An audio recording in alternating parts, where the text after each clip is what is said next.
Hi, this is Michael Buckoff from BetterTOEFLScores.com, and this video is for my YouTubers and also the students in my online TOEFL course. This video is going to look at what could be, I don't know for a fact, but this might be the longest sentence ever written, maybe as a practice test for the TOEFL integrated writing section of the exam. And I actually wrote it. Why did I do this? I was driving from California to Florida yesterday. I got kind of bored, and I thought to myself, well, how many words, how long of a sentence can I actually write? And I figured it'd be a great way to kind of segue into why super long sentences maybe are not the best thing for TOEFL writing. And this particular sentence that I'm getting ready to read, it is 240 words long. It is one sentence. There's one main subject, one main verb there. Now, has anybody ever written a longer TOEFL sentence than that? Put your answer in the comments below.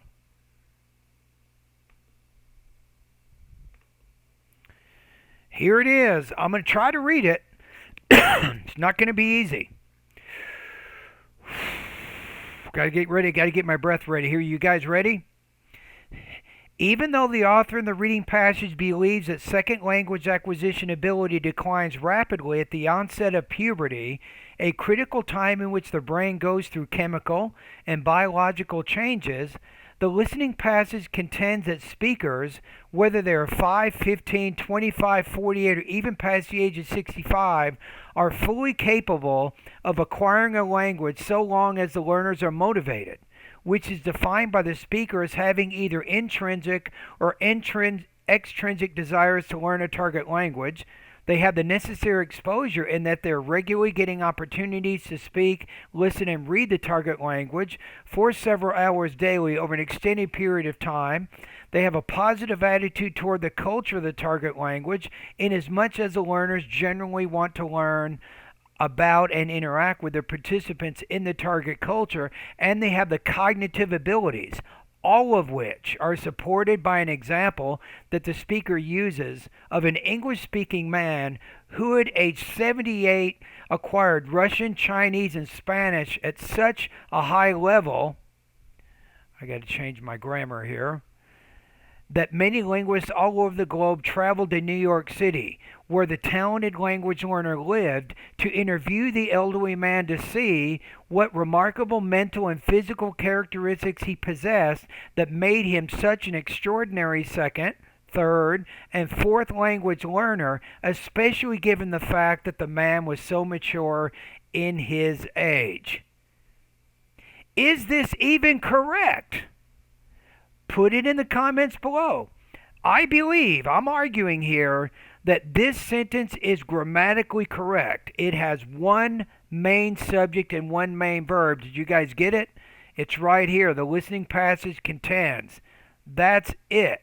And everything else are simply dependent clauses, phrases, participial phrase, whatever it is. I combined it all. Notice there is only one period right there. Wow. Woo. Crazy. So is this a good sentence for the integrated writing section, right? This is what I want to get into. You just saw a 240 word sentence, but should you write like this during the TOEFL exam, right? ETS or E-Rater, ETS is artificial intelligence scoring engine, would not be able to understand this sentence. It would be really tough. What then? Maybe the computer housing the software to score this essay would explode. How about the TOEFL IBT human rater who would read the essay? These human raters are trained well, but they seldom have more than a 4-year degree since they're not paid competitive wages. Therefore, because of their limited education and writing experience, they would also have difficulties understanding the sentence. Thus, they would likely have to reread the sentence several times in order to understand the sentence structure. Generally, the longer an IBT human rater has to read your writing, the lower your score will be. TOEFL IBT human raters would likely inaccurately conclude that the 240-word sentence was incorrectly written. In the final analysis, whether E-rater could not understand or whether the IBT human rater inaccurately scored the essay, you can reach a conclusion that you should not write excessively long sentences during the TOEFL exam. It is a risk that you do not want to take. So how would you revise this sentence to make it friendlier to E-rater and TOEFL IBT human raters? Now notice that the first sentence that you read, it got a grade level score from Microsoft Word of 97. 97. Take that sentence, I'm not joking, put it into Microsoft Word and have it grammar checked. It has 0 errors and it says grade 97. Says, as I just discussed, writing a super long sentence will probably not give you the writing score you seek. Below is a revision of the sentence, this time breaking it into smaller, more manageable ones. Instead of having a grade level of 97, Microsoft Word graded this one at 18, which is still academically high. Undergraduate level is right around 12 or 13, right? Okay, so what did I do this time? Now, as I read each sentence, I'll kind of space them out so you can see what I did. Even though the author in the reading passage believes that second language acquisition abilities decline rapidly, or ability declines rapidly at the onset of puberty, a critical time in which the brain goes through chemical and biological changes, the listening passage contends that speakers, whether they are 5, 15, 25, 48, or even past the age of 65, are fully capable of acquiring a language. Right there, right? Finally, even there, this is crazy. What is this? It's still 60 words, right? But it breaks it up. How about the next sentence? According to the speaker, so long as the learners are motivated, which is defined by the speakers having either intrinsic or extrinsic desires to learn a target language, they must have the necessary exposure and that they are regularly getting opportunities to speak, listen, and read the target language for several hours over an extended period of time. There we go. That's the second sentence. In addition, they should have a positive attitude toward the culture of the target language inasmuch as the learners generally want to learn about and interact with the participants in the target culture. Moreover, they should have the cognitive abilities. How about that? A short sentence played against longer sentences can create a nice rhythm to your writing. All these factors are supported by an example that the speaker uses of an English-speaking man who, at age 78, acquired Russian, Chinese, and Spanish at such a high level. And we got the next one. In fact, many linguists all over the globe traveled to New York City where the talented language learner lived.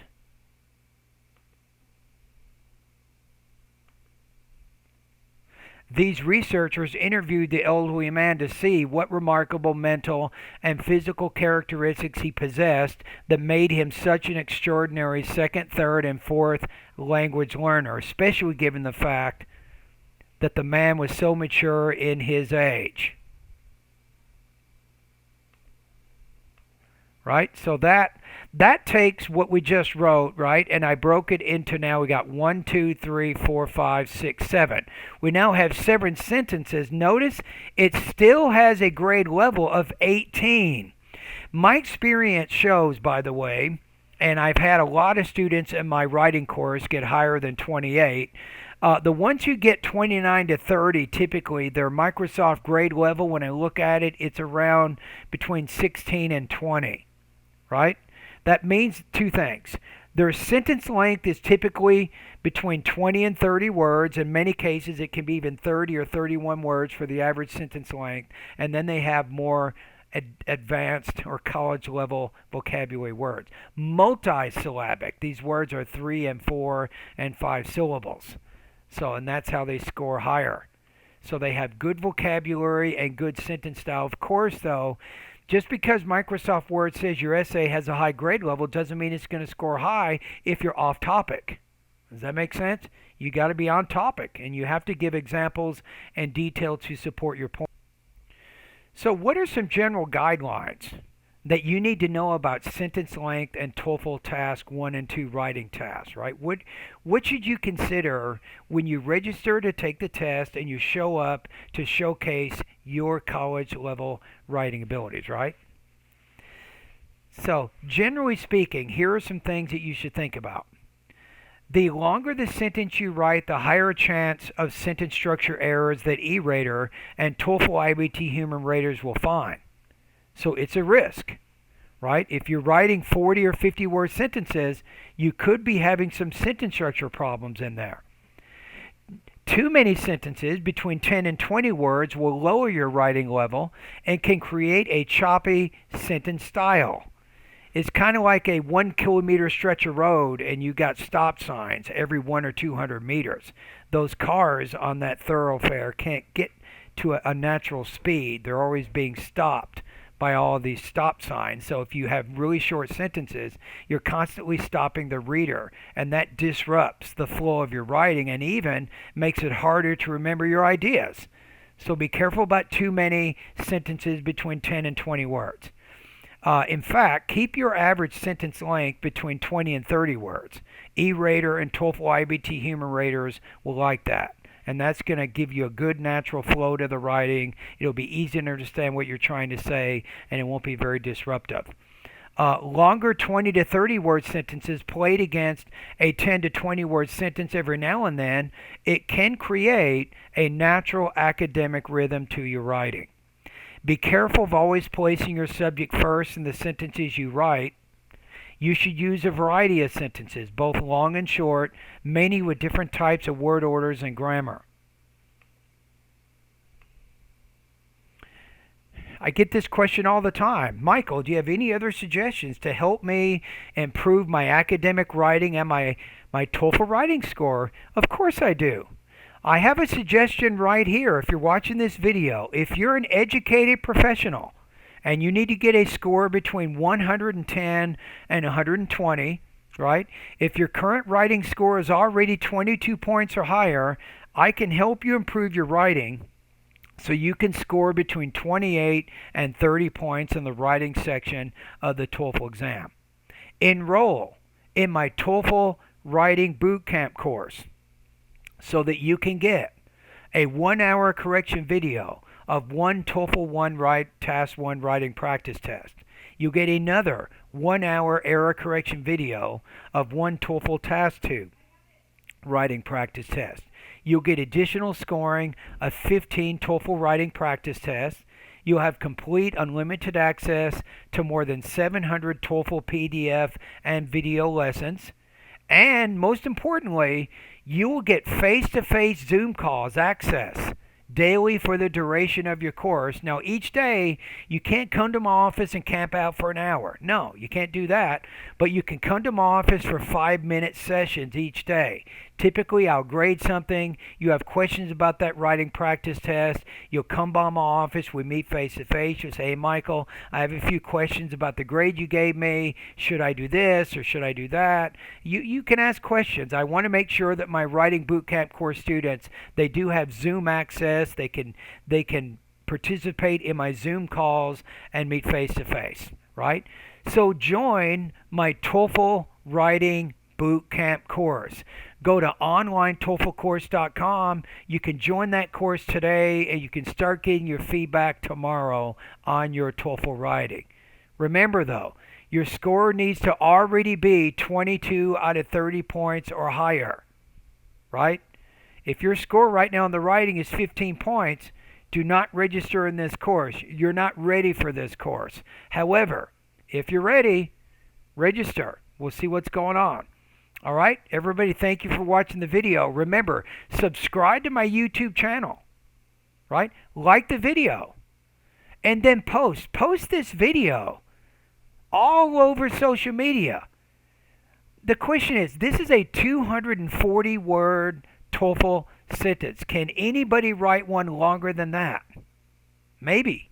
Let's see. Who is it? Where are they? All right. Have a great day, everybody.